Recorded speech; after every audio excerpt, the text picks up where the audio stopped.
여러분 안녕하세요. 네, 장종택 목사입니다. 오늘 하루도 잘 보내셨는지요? 세상에서 이렇게 믿지 않는 분들과 함께 얽히고 설켜서 일하는 것이 쉽지가 않죠. 목사인데 어떻게 하세요? 예, 제가 잘은 모르지만 어, 최근 뭐 이렇게 몇 년 동안 경험을 한 게 있어요. 제가 막내딸이 지금 서울 선수 태릉 스케이트장에서 스케이트를 tab니다. 종목은요 이상화 선수 같은 스피드입니다. 예, 저희 딸이 4살 때부터 탔으니까 벌써 7년이 되었네요. 그리고 지금 선수 등록이 돼 있고요. 예, 초등 4학년. 그런데 이제 저희 어, 그 코치가 다 국가대표 출신들이세요. 그리고 어, 부모들의 열정이 정말 엄청납니다.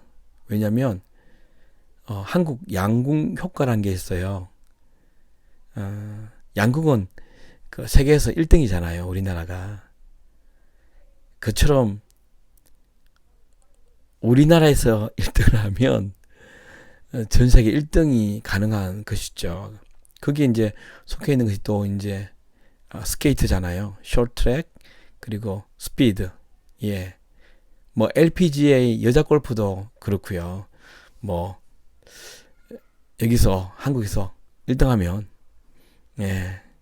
한국 사람들 안에서 1등을 하면 세계에서 1등. 근데 그렇게 되기 위해서는 부모들의 뒷바라지가 진짜 엄청나더라고요. 저희 아내도 이제 저는 뒷바라지라고 말을 쓰긴 좀 부끄럽지만 제 아내는 열심히 해주고 있습니다. 그러면 이제 어떤 일이 있냐면 코치가 한번 바뀔 때가 있고요. 그리고 이제 1년에 분기별로 이렇게 한 번씩 회식을 합니다. 근데 제가 그 자리 가면 너무너무 불편합니다. 왜냐하면 가치관이 먼저 다르고요.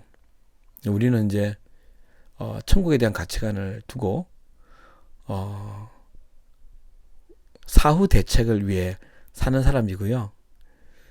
세상 분들은 노후 대책을 세워서 이 땅에서 얼마나 더 잘 살 수 있을까라는 가치관을 가진 분들이 참 많지 않습니까? 그러니까 대화 내용이 너무 많이 달라요.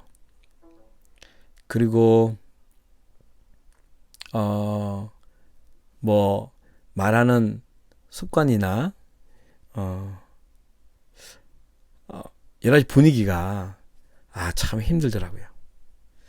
그리고 또 제가 사회생활을 한국에서 거의 하지 않았기 때문에 어, 어떤 내면의 이야기들이 있는지 잘 모르니까. 그리고 또 이제 아무래도 세상 가치를 이야기하니까 뭐 돈과 성공 그리고 이제 부동산 아이들의 미래 뭐 이런 이야기를 하면 그게 대화의 초점이 달라서 그런지 저는 진짜 불편하더라고요. 그리고 특별히 이제 식사를 하고 이제 술자리로 또 옮깁니다. 가면 중간에 나올 수가 없거든요.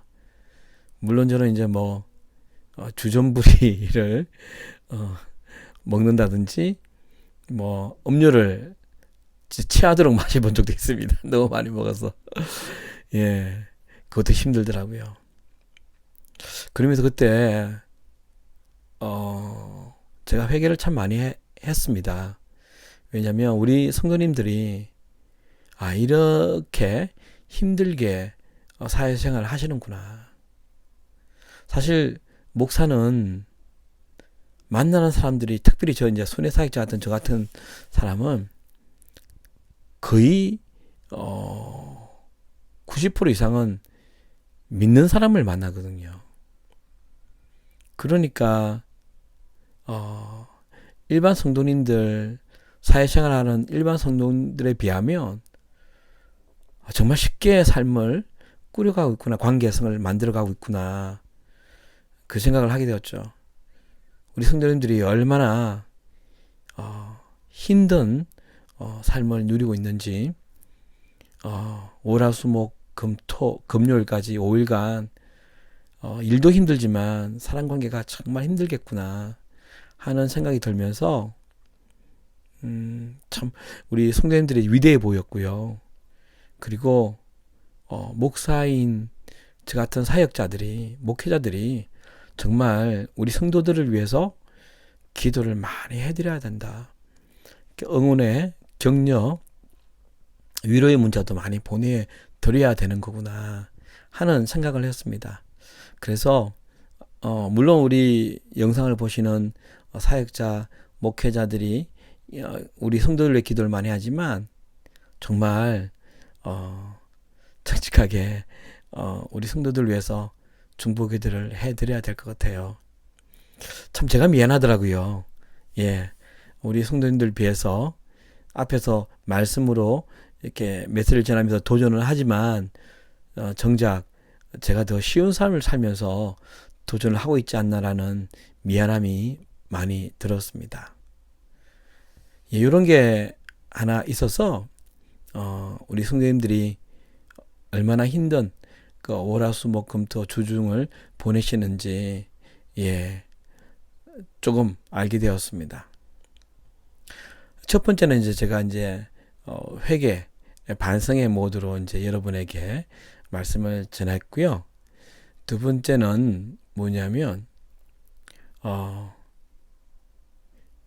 참 아이러니한 것이 또 하나 있다.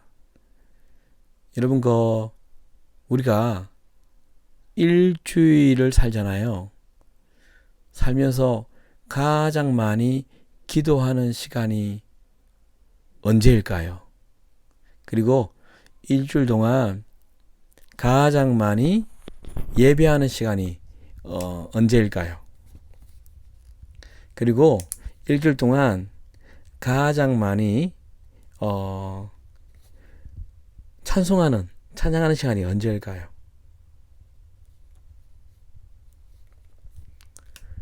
주일이죠. 주일날 하나님께 예배를 하고, 그리고 찬송도 아마 주중의 시간보다 더 많이 아마 부르실 거예요. 그리고 자이든 타이든 간에 기도도 가장 많은 시간을 할애하실 것 같다 생각이 들더라고요. 대표 기도할 때, 묵상 기도할 때, 그 시간들. 그리고 주님을 의식하는 것도 어쩌면 대부분은 모두가 그렇지는 않겠지만 대부분의 사람들은 주일날 가장 주님을 많이 의식하지 않을까요? 예배에 임하니까요. 주일날 예배도 가장 많이 드리고, 기도도 많이 하고, 찬송도 부르고, 주님을 의식하잖아요. 그런데 월화수목금토 교회에 오지 않는 이상은 세상에서 일을 하잖아요. 더 많은 기도가 필요한 장소, 시간일 거라는 생각이 들었어요. 왜냐하면 주일날은 다들 공동체가 그리스도인이잖아요.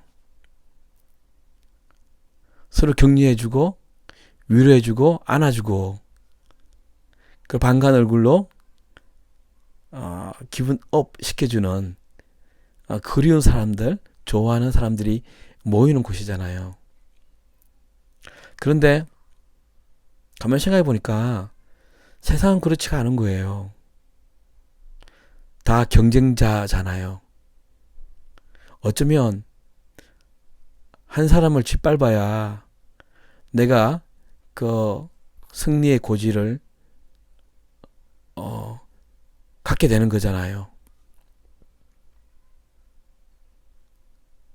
그리고 다 우리 그리스도인 같은 마음이 아니라 이기적인 마음을 가진 분도 많고, 계산적이고 뒷담화하시고, 그리고 뭐 뒤통수까지 치는 다양한 사람들이 많은 곳이 세상이잖아요. 제 말은 진짜 우리가 은혜가 더 필요한 곳이 주님의 일하심과 성령님의 도우심이 진짜 더 필요한 곳이 어쩌면 교회보다 우리가 일반 세상에서 생활하는 그 시간이 아닐까 생각을 하게 되죠. 그러니까 하나님께 더 절박한 팔을 펴서 도움을 요청하는 그런 기도가 가장 많아야 할 곳이 세상에서 우리가 일할 때, 그리고 뭐 작업할 때, 세상 일을 볼 때. 그런데 더 은혜가 필요하고 주님의 도움이 필요하고 더 기도가 필요한 곳에서 우리가 그 일을 감당하지 못하고 있지 않나? 하는, 참 이게 앞뒤가 잘 맞지 않는다라는 생각이 들더라고요. 아까 처음에 제가 말씀을 전할 때, 야, 우리 성도님들이 진짜 가치관이 다르고 정말 우리가 절제하지 못하고 그냥 직선적인 수많은 다양한 사람들, 그리고 계산적인 사람들, 그들과 일하는 것이 정말 힘들었겠구나. 믿는 사람들을 만나는 내가 반성하고 그들을 위해 기도해 줘야 된다는 마음을 가진 것처럼 세상의 일이 더 그 하나님의 절박함, 하나님을 향한 절박한 기도가 있어야 되는데 어쩐지 아닌 것 같다라는 생각이 드는 거예요. 여러분, 영상을 보시는 여러분들은 어떻습니까? 아침에 일어나서 주중에 24시간을 살아내지 않습니까? 과연 우리가 그때 따로 시간을 떼어내서 주일처럼 주님을 의식하고 주님께 예배 시간을 갖고 기도의 골방에 들어가서, 그리고 우리가 순간순간 사람 만날 때마다 그 힘든 상황들 속에서 기도, 그리고 우리가 출퇴근하면서 식사하면서 좀 쉬면서 찬송을 부르고, 그러한 일들이 얼마나 있을까요? 제가 조금 전에 방송하면서 제가 계산을 해봤거든요. 24시간이고 7일이면 일주일에 168시간이 주어지는데, 우리가 고작 하나님을 의식하고 사는 시간이 교회에 머무르는 시간이라 그러면 168시간 중에 한 3시간? 4시간? 그러면 163시간은 말씀 없이, 기도 없이, 주님 의식 없이 살아간다. 그런데 예배당에 있는 공동체보다 더 힘든 사람들을 만나면서 기도를 하지 않고 주님과 동행하지 않고 이렇게 되면 진짜 더 힘들지 않을까 생각에 미쳤습니다. 오늘 여러분과 나눌 말씀이 시편 119편이거든요. 여러분, 시편 119편은 시편 150편 중에 가장 긴 장이고요, 편이고요. 그리고 특별히 말씀에 관해서 중점적으로 쓰여져 있는 시편이거든요. 그래서 시편 119편 97, 98절에 보면 이런 말씀이 있더라고요. 내가 주의 법을 어찌 그리 사랑하는지요. 내가 그것을 종일 작은 소리로 엎조리나이다. 주의 계명들이 항상 나와 함께하므로 그것들이 나를 원수보다 더 지혜롭게 하나이다.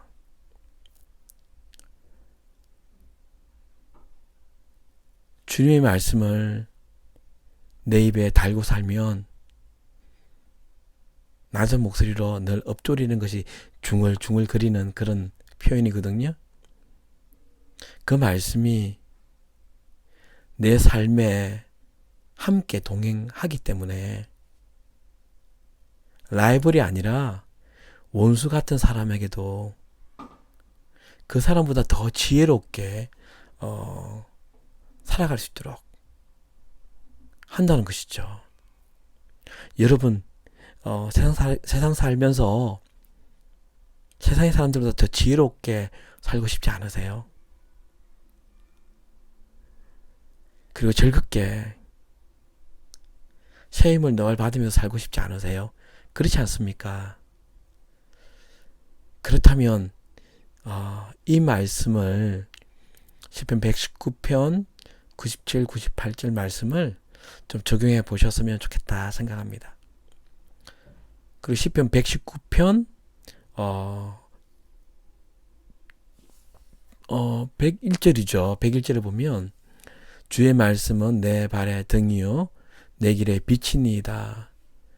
내가 세상 일을 하면서 곤란도 걱정거리도 염려도 참 많이 생길 거예요. 그렇죠? 그때마다 내 길을 인도하는 등불이 가이드를 등불이 되어주고 가이드 역할을 해준다고 그러지 않습니까?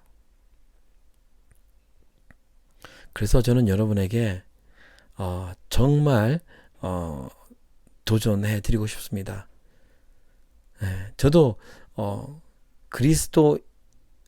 그리스도인이라는 바운드리에 살지만 제만 같지가 않은 분들이 참 많으세요. 제가 늘 말하지만 신앙 위에 있는 신념을 믿고 사는 분들 많이 만나거든요. 그러니까 어떤 분이냐면 쉽게 말하면 나는 하나님을 믿고 있다는 그 믿음을 가지고 사는 나는 하나님 믿어라는 그 믿음. 그러니까 이것이 신념으로 드러나더라고요. 내가 몇 년 신앙생활을 했는데 이런 거 있잖아요. 내가 성경 통독을 몇 번 했는데 난 이런 사람이야. 이런 분들 만날 때가 참 많거든요. 그럴 때마다 저도 상처받고 넘어지고 꼬꾸라지고 자빠라지고 뭐 이렇게 하죠. 그런데 이 말씀이 진짜 저에게는 지혜롭게 행할 수 있는 가이드 라인을 주시고요. 그 말 믿고 행해야 했더니 그 엄청난 것들을 그 하나님의 일하심을 보는 세상의 사람들이 계산해 나왔던 것들을 넘어서는 일들 그리고 상황들이 역전되는 일들이 진짜 많았습니다. 그래서 여러분들도 말씀 암송 너무 좋은 것 같아요. 저도 이 말씀을 오늘 하루 종일 외우면서 묵상을 했거든요. 더 지혜롭게 말씀이구나. 말씀을 따르면 그렇구나. 예를 들면요. 제가 지금 갑자기 기억이 나는데 제가 2006년도에요. 이제 미국에서 살았거든요. 그때 한 13년째였어요. 그때 제가 비자가 다 끝나서 뭐라나 퇴출도 아니고 뭐라죠? 추방. 예, 추방당하는 상황이 돼버린 거예요. 근데 공교롭게도 다음에 제가 한번 이야기를 좀 구체적으로 하겠지만, 제가 영주권을 신청할 수 있는 권한도 주어졌고, 동시에 추방당하는 상황이 되어졌고요. 그래서 한 6개월이라는 시간을 벌었어요. 그리고 이제 6개월 안에 저는 이제 짐을 다 사서 이제 미국에 빚졌던 거 다 갚고, 뭐 그렇게 하라고 이제 저한테 6개월 유예 기간을 줬는데요. 6개월 안에 제가 영주권을 받으면, 영주권을 받으면 이제 미국에 이제 뭐 사는 거죠. 합법적으로. 그래서 제가 이제 6개월 동안 영주권 신청을 했어요. 했는데 그게 나오나요? 네, 그때 진짜 지금은 더 안 나오고요. 뭐 이민 정책 때문에 그때도 진짜 뭐 제가 아는 목사님 중에는 뭐 큰 교회의 부목사였는데도 1년 반 동안 서류를 넣어놨는데 아무런 소식이 없던 그런 시기였거든요. 그래서 뭐 변호사 사무실에서는요, 100% 영주권이 안 된다. 예, 저한테 확인 사살하고 제 서류를 이민국에 넣었거든요.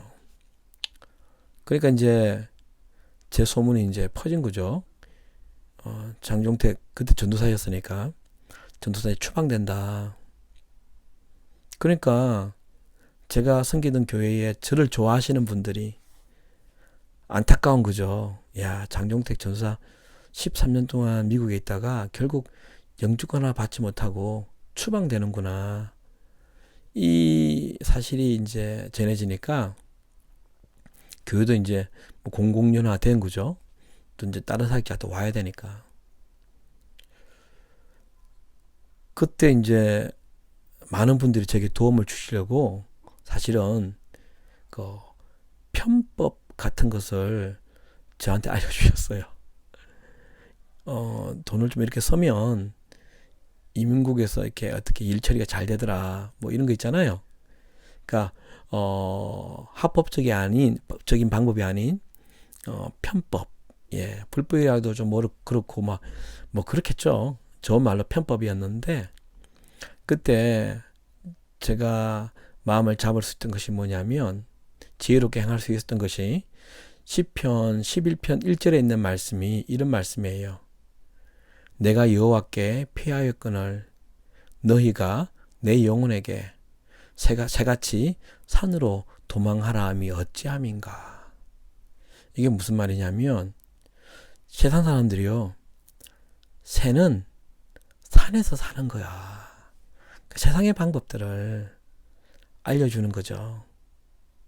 그때 시편 기자가 내가 이미 여호와께 피하였는데 너희들이 내 영혼에게 새같이 산으로 도망하라 함이 어찌함인가. 제가 그래서 감사했지만 흔들리지 않고 당황하지 않고 예, 말씀을 붙잡고 주의 뜻을 제가 실패하더라도 나는 정직하게 추방당하더라도 나는 정직하게 행하였기 때문에 후회함은 없을 거다. 그리고 하나님이 그 정직하게 행하였다가 실패하면 뭐랄까 하나님에 대한 신뢰가 커져요. 어떻게든 하나님이 하시겠지. 안 하셔도 it's okay. 이렇게 되더라고요. 그때 잡았었죠. 그 말씀을 계속 제가 묵상하면서 흔들리지 않았던 때가 기억납니다. 그리고 저는 정말 기적적으로 영주권이 나오는 일들이 있었죠. 예, 승인되는. 그래서 여러분 교회에서 뭐 이렇게 기도하지 말라, 은혜가 안 필요하다 이런 말이 아니라 우리는 세상 살면서 교회보다 더 깊은 은혜, 더 하나님의 개입하심, 더 많은 도움이 필요하기 때문에 예배당에서 한 것보다 더 기도 시간이 많아야 되고 주님을 의식하고 살아야 되고, 그죠? 더. 예, 그래서 혹시 우리가 살면서 그렇지 않음을 제가 보고 듣고 느꼈기 때문에 오늘 여러분에게 이 말씀을 전했습니다. 예, 시편 119편 97절 98절. 여러분 말씀을 암송하고 묵상하고 그 말이 적용이 되잖아요. 그리고 그것이 성경에 글자로 박혀 있다가 그것이 툭툭 걸어 나오는 내 삶 속에서 막 그런 일들이 일어날 때, 정말 우리 오늘 시편 기자가 말한 것처럼 내가 주의 법을 어찌 그리 사랑하는지요. 그렇게 고백할 수 있을 거라고 저는 확신합니다. 왜요? 제가 경험하고 있으니까요. 오늘도 그런 일이 일어났었어요. 제가 말씀을 적용하고 살아봤더니 주께서 일하시더라고요. 구체적인 일이 있는데 이 비밀스러운 일이라 제가 영상으로 말하지 못해 죄송합니다. 그래서 오늘 좀 정리해 본다면요. 우리 성도님들 정말 힘들게 살고 있다는 것. 예. 우리 목회자들과 사역자들이 알아서 우리보다 더 정말 전쟁터 같은 곳에서 살아가시는 영적 최전방에서 살아가시는 그분들 위해서 정직한 중보기도를 그리고 응원을 해드려야 했는데 못했음을 용서를 구하고 그리고 또 하고 있는 분들 많으실 거예요. 혹시 우리 목회자들이나 사역자 못했다면 우리 그렇게 하자고요. 두 번째는 적어도 우리가 주일날 교회에서보다 주중 전부 이렇게 교인들이 아니고 그죠? 다들 경쟁 상대와 이렇게 지내는 주중 그때 주일보다 더 많은 은혜를 갈망하며 더 많은 시간을 주님을 의식하며 주님께 손을 펴서 도움을 요청하고 예배하고 기도하는 시간이 많아져야 된다. 이런 날 나눴습니다. 여러분 꼭 해보시고 만약에 이게 쓸데없다. 능력 없더라. 저한테 연락 주십시오. 저는 확실합니다. 오늘 감사하고요. 또 다음 영상에서 새로운 삶과 말씀으로 여러분 뵙겠습니다. 승리하시기 바랍니다. 여러분 파이팅입니다.